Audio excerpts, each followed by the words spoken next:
Okay, today we're going to tie a quilt. Start off by laying your backing down on a flat surface and tape all the corners. As you tape, make sure that the backing is pulled snug but not stretched so that it's tight and flat. For the next step, you'll lay the batting down and smooth it out so it's nice and flat. Then lay the top so that you'll have 3 layers. They're all nice, smooth, and flat. So the next step is to baste the entire quilt. And by basting, I mean taking safety pins, or what we call basting pins, and putting them all over the place. This is what the basting pin looks like. The difference between this and an ordinary safety pin is that it's got a bent piece, which helps it go through all the layers. So Deb's going to go ahead and do one for us.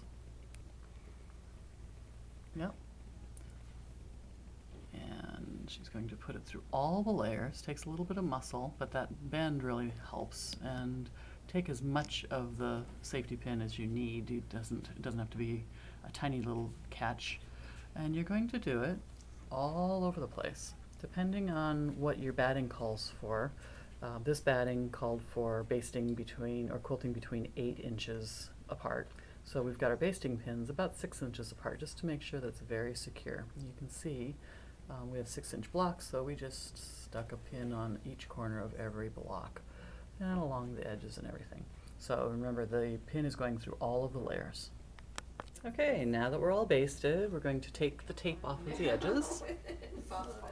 Do this all the way around until it's completely free. So you can tie your quilt with lots of different things. Yarn works well. This is a chenille type of bulky yarn. You can use embroidery floss. This is pearl cotton size 8. That's for a much finer style. We're going to use Knit Picks crayon, which is a nice cotton bulky that's got some texture to it. Charlotte is our resident expert on threading a needle, and she's going to show us how to thread this bulky yarn onto a tapestry needle. Okay, take the yarn, wrap it around the eye of the needle. Pull it very tight, squeeze it very tight between your thumb and finger, then take your needle and slide it down over as you're as you're squeezing. Oh. It takes practice. You actually have to try it a couple of times. This is a really thick. Okay. I'll keep the camera running because this is what's going to happen to you as well, because it's really thick and you've got a fairly small eye. Slide that down over the needle, grab that with your thumb and pull Fingernails it help. through. Look at it, you did it. Thank you. So Charlotte's got a little trick to show us in case you're having trouble getting that yarn through the needle. You can take a thread and make your own little needle threader. That's just regular sewing thread? Yes. Okay. Loop it through. Put your yarn through the loop here. And then pull it through. Nice. So I suggest you do a practice tie once, just to make sure that the thickness of the yarn you're using, the size needle you're using, and the batting and fabric you're choosing all work well together. You might find that the yarn that you've chosen just won't go through the layers because your batting is too dense or something, and you might have to find a finer needle or a thicker needle or whatever. So Deb's going to demonstrate a practice piece. She's going to go in one side and back out in the same swoop with just a little bit of space in between.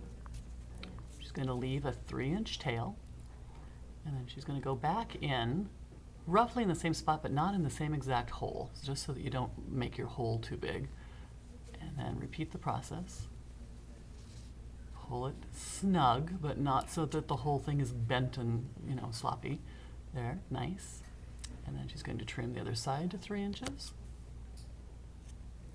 and finish tying it.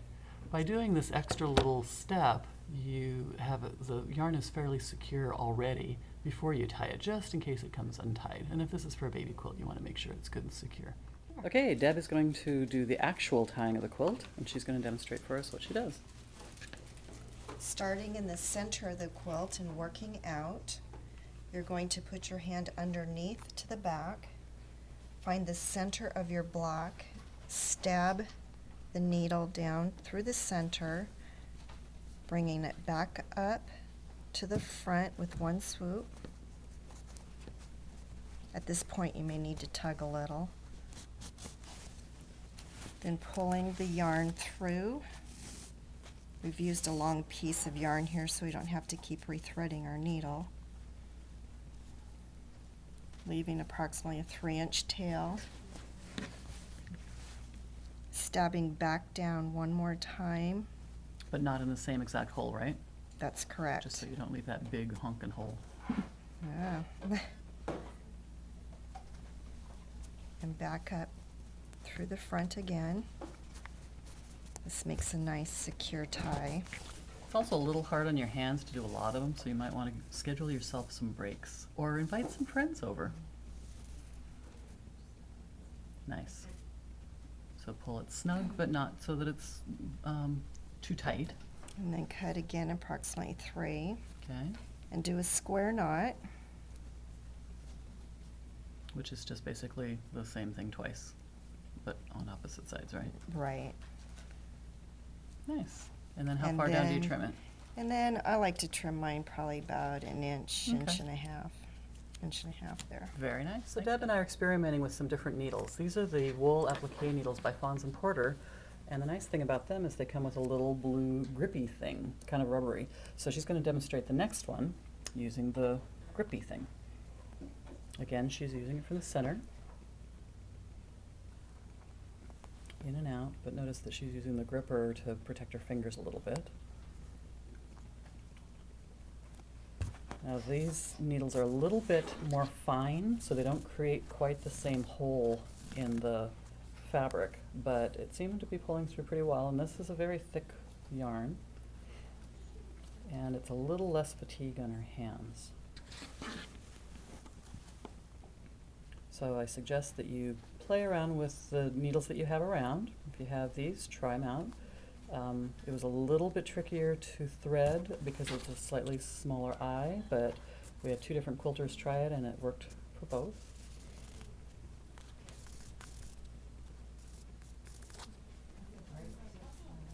Nice. And then go ahead and finish the tying so we can see the whole step once again.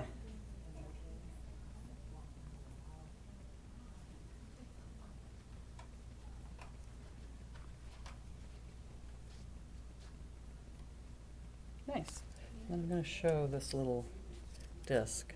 Anything that you have around that will protect your fingers a little bit will help, but it's flexible and kind of like a rubbery thing. Charla mentioned that she's been at tying parties where you have a lot of people doing a lot of tying and your hands do fatigue, and so they use pliers to pull them through. Hey, whatever works for you. And here's the finished quilt. Notice how far apart the ties are. Don't they look nice? And add the binding.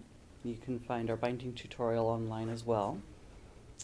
And you have a finished quilt. Isn't that cute? Great for baby. If you make it bigger, it's good for a lap.